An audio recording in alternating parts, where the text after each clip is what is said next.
오늘 우리에게 주신 하나님의 말씀은 시편 52편의 말씀입니다. 시편 52편 구약성경 840면에 있습니다. 우리 한 절씩 교독하겠습니다. 시편 52편 840페이지 한 절씩 교독합니다. 포악한 자여 내가 어찌하여 악한 계획을 스스로 자랑하는가? 하나님의 인자하심은 항상 있도다.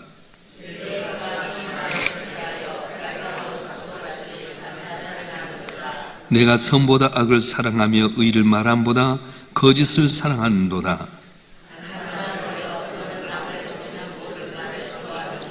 그런즉 하나님이 영원히 너희를 면하시며 너를 붙잡아 내 장막에서 뽑아내며 살아있는 땅에서 내 뿔을 빼시리로다.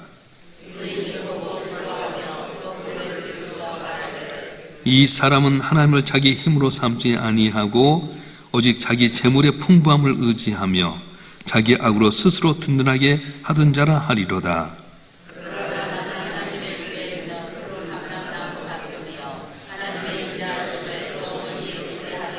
다 같이요. 주께서 이를 행하셨으므로 내가 영원히 주께 감사하고 주의 이름이 선하심으로 주의 성도 앞에서 내가 주의 이름을 사모하리이다. 아멘. 기도하겠습니다.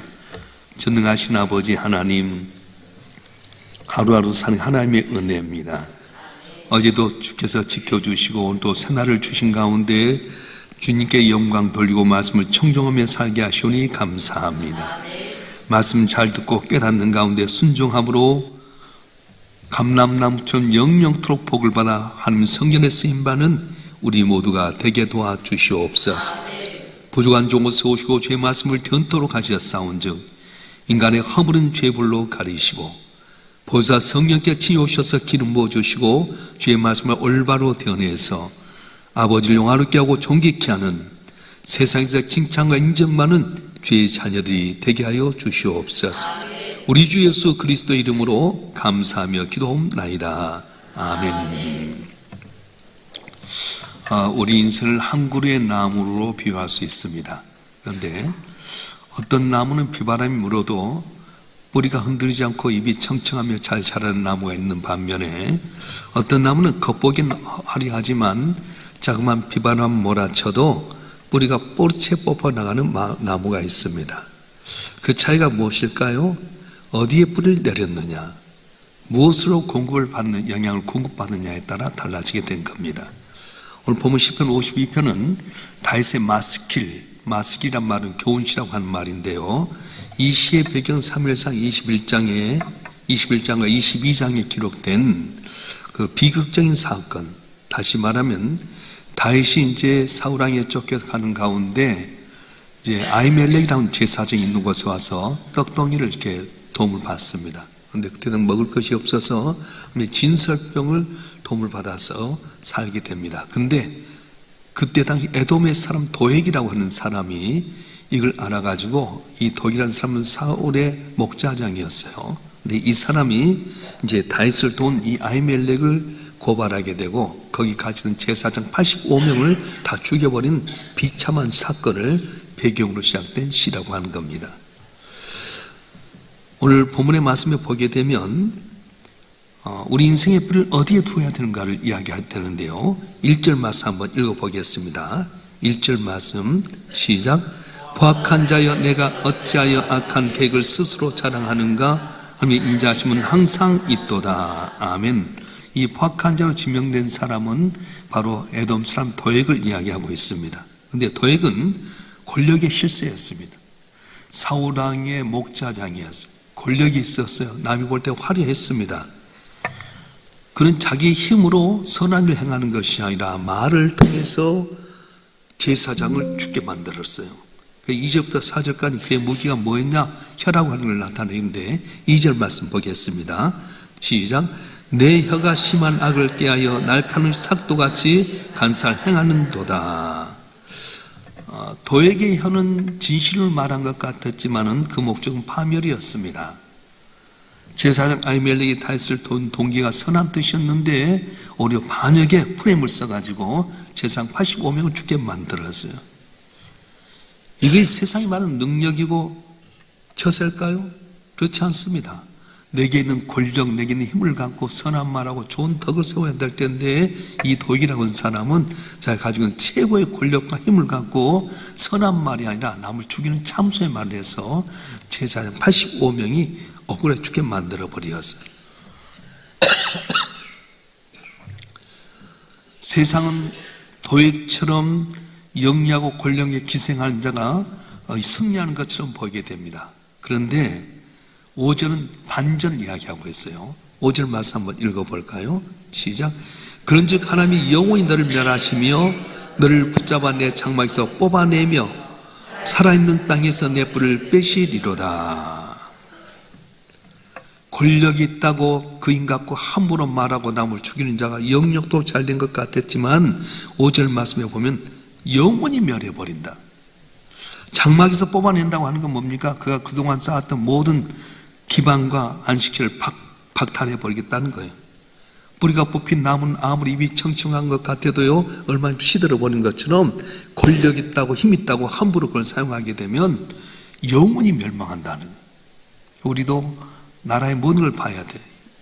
지금 부활절 예배 때 얘도 수보교회에서 예배를 드는데 어떤 모 목사님이 어떤 정권을 막 개인적으로 했던 거 지금 난리가 아니지 않습니까? 우리는 정권에 대해서 이야기해서는 안 됩니다. 우리는 항상 죄 말씀 가운데 가야 될 텐데 정권에 불붙어 천년만년 살 것 같지만 정권은 4년면 끝나는 거예요. 권력 있다고 함부로 말하지 말고요. 권력 있다고 칼을 휘둘러서는 안 됩니다. 어제도 말씀드렸습니다만은 내가 남이 비난하고 남에 대해서 정지하면 그 정지한 때문에 내가 비난당하기도 하고 내가 정지함 받는 것처럼 내게 있는 힘이 있을 때 그 입술로 함부로 해서는 안 된다는 거예요. 그래서 오늘 말씀에 보게 되면 왜 그가 멸망을 당하게 되는지 오늘 이야기하게 되는데요. 7절 말씀 읽어보겠습니다. 7절 말씀 시작. 이 사람은 하나님을 자기 힘으로 삼지 아니하고 오직 자기 재물의 풍부함을 의지하며 자기 악으로 스스로 든든하게 하는 자라 하리로다. 아멘. 이 사람의 불행이 돈이 많다고 해서 아니에요. 돈이 많아도 얼마든지 하나님 앞에서 쓰임받을 수 있는데 이 도익은 돈이 많다고 해서 하나님을 힘으로 삼지 아니하고 그 재물을 악한 꾀를 자기의 힘으로 삼았습니다. 이게 바로 머리에 의한 지은 짓과 같았습니다. 그래서 이렇게 재물이 많다고 권력이 있다고 함부로 했던 이 도익은 영원히 뽑아지게 되는데 반면에 뭡니까? 8절 말씀 읽어보겠습니다. 8절 말씀 시작. 그러나 나는 하나님의 집에 심은 푸른 감람나무 같으며 하나님의 인자하심을 영원히 의지하리로다. 아멘. 8절 첫머리가 그러나 나는 이렇게 되어 있어요. 세상의 가치관과 난 단절하겠다는 겁니다. 권력 있고 힘 있다고 함부로 쓰는 것이 아니라 나는 세상에 그런 힘과 권력 갖고 함부로 말하지 않고 칼 휘두르지 아니하고 나는 하나님의 집에 있는 푸른 감람나무 같으며 하나님의 인자하심을 영원히 의지하리로다 말합니다. 그래서 도익은 장막에서 뽑혀나가서 멸망당했지만 다시는 하나님 집에 있는 푸른 감람나무 같다고 고백하는 거예요. 자, 근데 여기 질문이 있어요. 우리가 이제 백향목을 이야기하는데 왜 다윗은 백향목을 이야기하냐고 감람나무를 이야기했을까요? 감람나무는 우리가 이 올리브 나무예요. 이제 이스라엘에 있는 이 감람나무라고 하는 것은 지중해 연안에 있는 건조하고 척박한 땅에서도 수백 년 또는 천년 이상을 살아가는 그런 나무입니다. 불을 깊게 내려서 가뭄이 와도 마르지 않는 거예요. 다윗이 처한 상황이 뭡니까? 도에게 모함과 위험이라고 하는 광야가 됐지만은 그런데 하나님의 인자하심의 뿔을 내림으로 말미암아서 환경에 상관없이 푸른 생명을 유지한다는 걸 보여주고 있습니다. 레바논의 백향목 어떤 뜻입니까? 건물을 짓는데 큰 제목으로 씁니다. 웅장함과 권위를 상징합니다. 반면에 감람나무는 삐뚤어지게 되고요, 투박하지만은 그 열매에 나오는 기름은 성소의 등불이 되게 되고 또 식용이 되고 상처를 치료하는 약으로 쓰이게 됩니다. 성도는 백향목같이 대단히 유용이 없지만은 하나님의 집에서 타인에게 빛과 치유를 전달하는 사명주임적인 존재임을 이야기하고 있어요. 우리 성도들은요, 밖에 대단한 권력도 없고 힘도 없고 위용도 없지만은 집에 있는 푸른 감람나무처럼 모양은 별품 없지만은 안에서 남에게 식용이 되기도 하고 성전의 기름이 되기도 하고 치료한 사람에게 약이 되기도 하는 그런 존귀한 자가 되어질 줄 믿습니다. 할렐루야. 그래서 감람나무는요, 밑둥이가 뿌리가 잘려나가도 그 뿌리에서 새순이 솟아납니다. 평화 재건의 상징이 되기도 하는데, 악인 도액은 뿌리가 뽑혀졌지만은 하나님의 인자하심을 사모하는 이 다윗에게는 어떤 고난 가운데서도 새롭게 시작할 수 있는 소망이 있음을 확신하고 있는 거예요. 지금 여러분, 도액이 아히멜렉 85명을 죽이고 다윗을 어렵게 했던 것이 우리 삶 가운데 곤란이 있습니까? 어쨌든 생각지 못한 억울함을 당하기도 하고요, 어쨌든 몸부림치고 애썼음에도 불구하고 길이 열리지 않기도 하고요, 내 생각과는 전혀 다른 방향으로 갑니까? 그러나 이것 때문에 낙심하지 마세요. 내 시선을 하나님께 바라보고 하나님의 인자하심을 바라보게 될 때에 감람나무가 오히려 많은 사람들에게 식용이 되기도 하고 성소의 등잔을 불키는 기름이 되기도 하고 상처받은 사람에게 힘이 되는 것처럼 유용하고 존귀한 자가 되어질 줄로 믿습니다.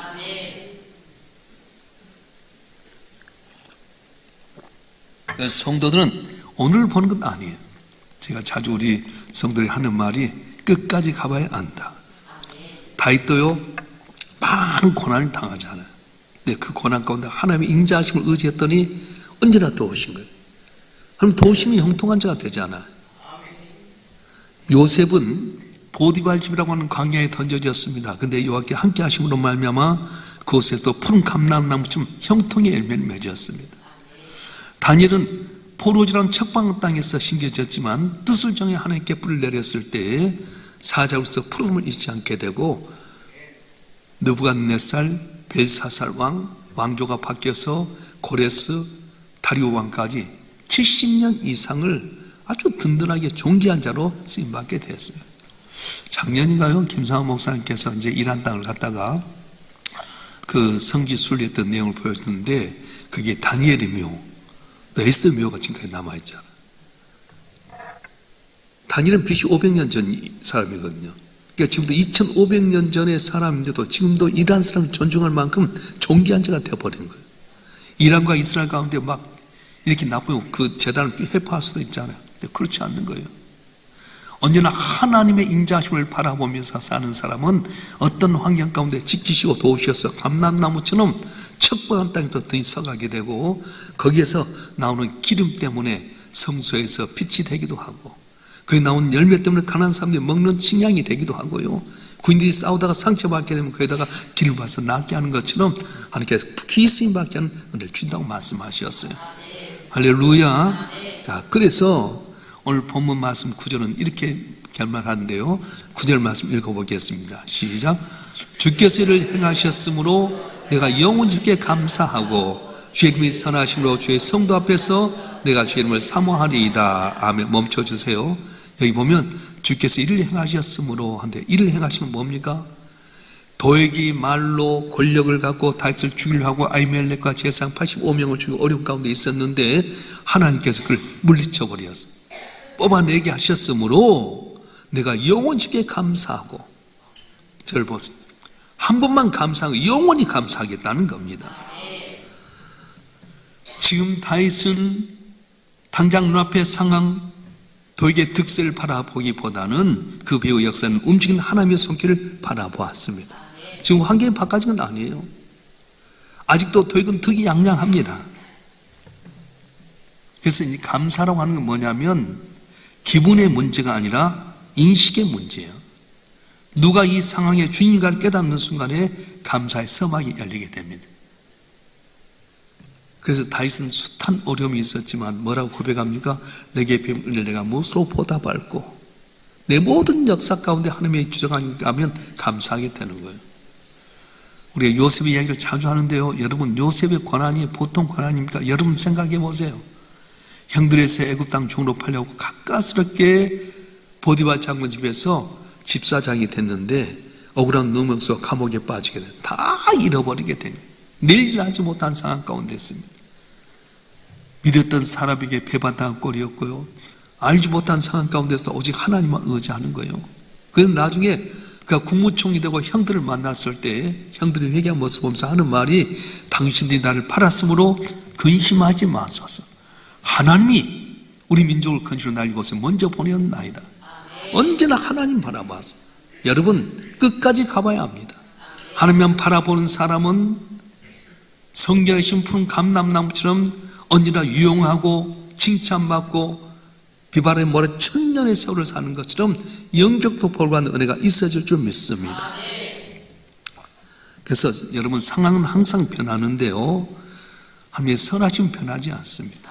아들 예수의 십자가에 못 박혀 죽기가 희생하신 하나님은 그 아들과 더불어 좋은 걸 준다고 했던 것처럼 오늘도 사모한 여러분 한 분 한 분에게 고난 가운데 있지만 여기서 벗어나기는 은혜를 주실 줄 믿습니다. 할렐루야.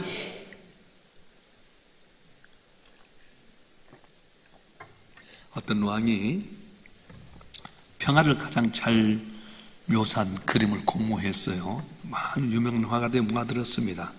그리고 이제 공모를 하게 됐는데 어떤 화가는 잔잔한 호수나 푸른 초원을 그렸고요, 평화롭고 여러 가지 좋은 걸 했어요. 근데 1등으로 당첨된 그림 뭐였냐면 그림 속에 무시무시한 폭풍우가 몰아치고 있습니다.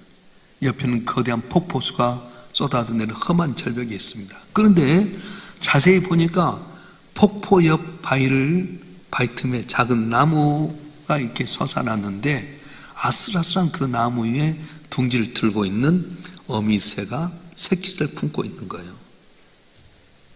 거센 물보라와 천둥소리 속에도 어미새는 너무나 평온하게 새끼를 다 안고 있는 그림이 1등으로 당첨이 됐어요.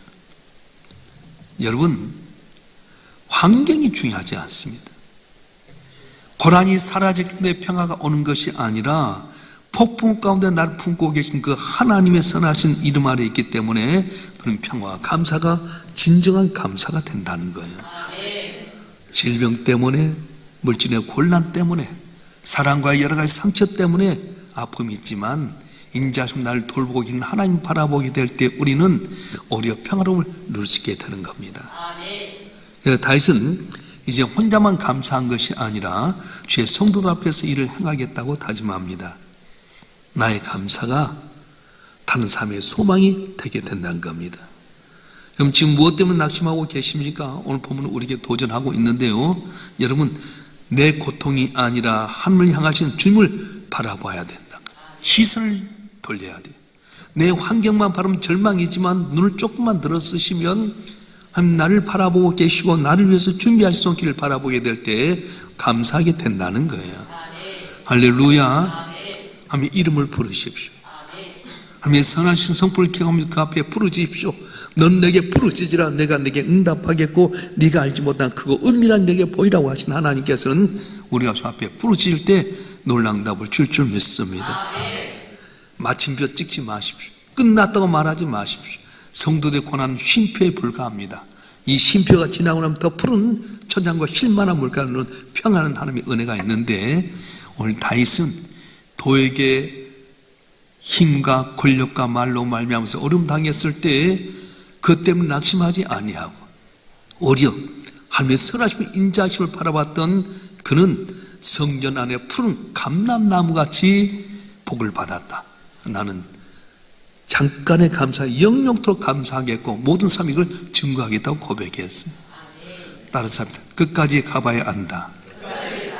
낙심하지 마십시오. 절망하지 마십시오. 오늘은 어렵지만 반드시 좋은 날이 올 줄로 믿습니다. 성경 내용 다 그래요. 아브라함도 고난당하고 이삭도 고난당하고 야곱도 다 고난당해요.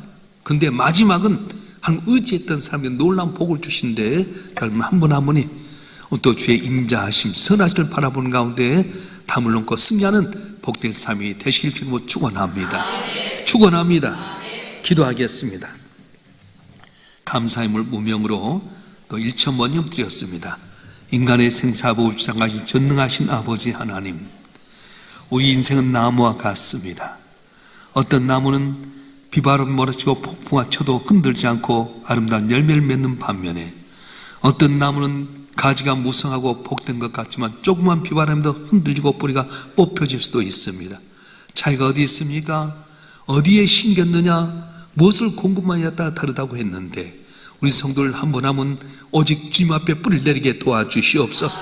주의 말씀 가운데 영양분을 공급받아서 오늘의 현실 때문에 낙심하고 절망하기보다는 하나님의 인자하심을 바라보면서 주님 의지하는 가운데 이를 행하신 하나님을 바라보면서 감사하되 영욕토록 감사하게 하여 주시고 많은 사람들에게 소망을 주는 성도들이 되도록 은혜를 베풀어 주시옵소서. 오늘도 마음과 뜻을 다해서 감사의 물로 일천번째 드려 쌓은즉 예물 기뻐 받아주시고 하늘에 신령한 걸로 이 땅에 주신 것으로 만족해 채워 주시옵소서. 이 시간 주님 이름을 부르시고 간구하는 귀한 심령들에게 응답하실 원합니다. 눈물이 변해 진주되게 하여 주시고 두려움에 비해서 기도가 되게 하여 주시고 한숨에서 찬송이 되는 역사가 일어나게 도와주시옵소서. 보이지 않는 가운데 생기는 봉사자에게 남이 알지 못한 칠배복을 다하여 주시고 오늘도 주의 영광에서 살아갈 때 우리가 알지 못한 그 은밀한 것으로 만족해 채우셔서 전능하신 하나님이 우리와 함께 하시고 보호주셔서 마음껏 증가하는 우리 성도들이 되게 해 주시옵소서. 거룩하신 예수 그리스도 이름으로 간절히 기도하오며 이제는 우리 주 예수 그리스도의 은혜와 아버지 하나님의 극진하신 사랑과 성령님의 감화 감동 이로 충만 교통하심이 오늘도 주님 앞에 나와 예배하며 주님께 영광 돌리는 주님의 사랑하는 자들 한 분 한 분 위에 이들의 가정과 생업과 남은 삶의 여정과 우리 일산 명성교회와 우리의 조국 대한민국 위에 지금부터 영원토록 함께 하시기를 간절히 축원하옵나이다. 아멘.